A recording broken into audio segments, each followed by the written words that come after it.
so for those hearing about Roamr for the first time, we help companies save 30% on their hotel nights, but we do it by paying employees to stay with their friends instead.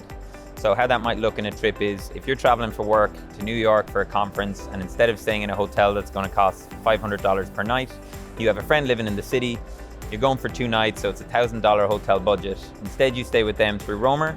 We charge the company $700, so they make a saving of 30%. And of the $700 that we bring in, $300 of that is kicked back to you, the traveler, for choosing to stay with your friend instead of the hotel that would have been provided.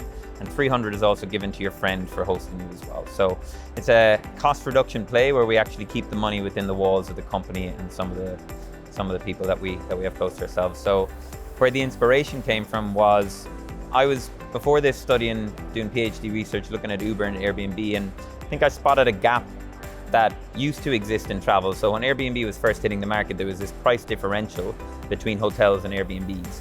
And there was a real reason for companies to get behind Airbnb and say, hey, we want you guys using this when you travel for work, because there was a real saving. Over time, that's kind of eroded because of institutional capital coming in and just changing forces in the market. So now we felt like we could reinstate that saving, because we do that 30% based on whatever the alternative hotel spend the company would have had. So there's now that value proposition re-existing for the company.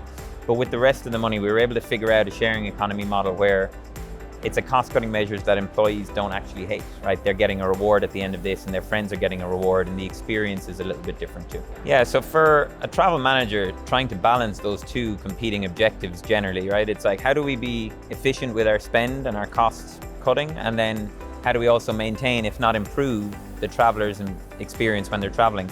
They're almost always in direct conflict with one another, right? The levers that you pull generally aren't loved by the employee workforce. It's like, hey guys, we're not allowed to do business class travel anymore. Or, I know we used to be allowed 5-star hotels, unfortunately we got to do 4 or maybe 3-star hotels. Or the worst one is, you're just not getting approved for that trip, right? We need people on the road, we need them meeting clients, we need them meeting team members so that we're building the business in the most efficient way.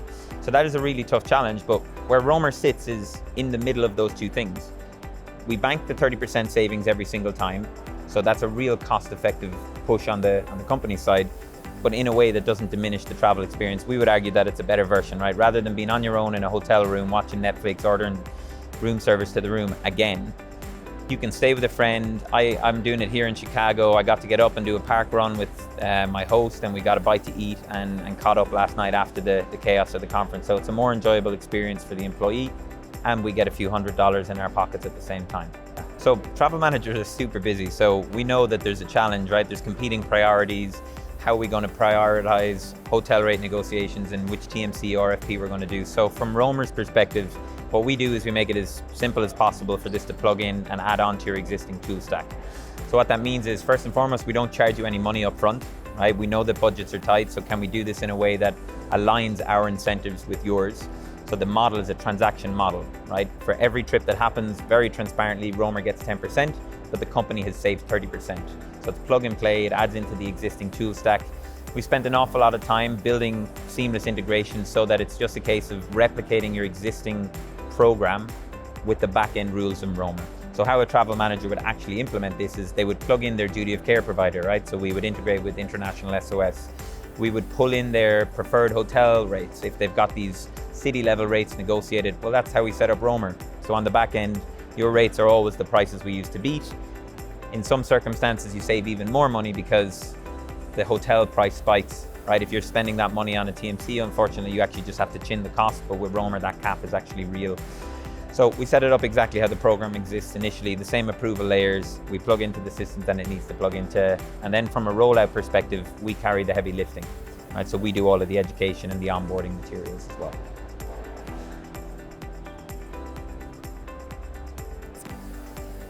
So how has business travel helped you see your work, your clients, or your colleagues differently? That's probably a unique one for us to answer, the word see your colleagues.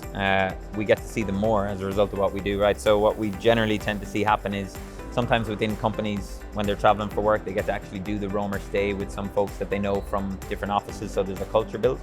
But I think how my view of travel has changed over the last while is that there is this huge wave of this attempted innovation, right? There is a desire from travel managers to really rethink and have a more positive travel experience. Some of the challenges means that the tool stacks that we have are so legacy and so old and such big beasts that it is hard to actually do that innovation and do that change.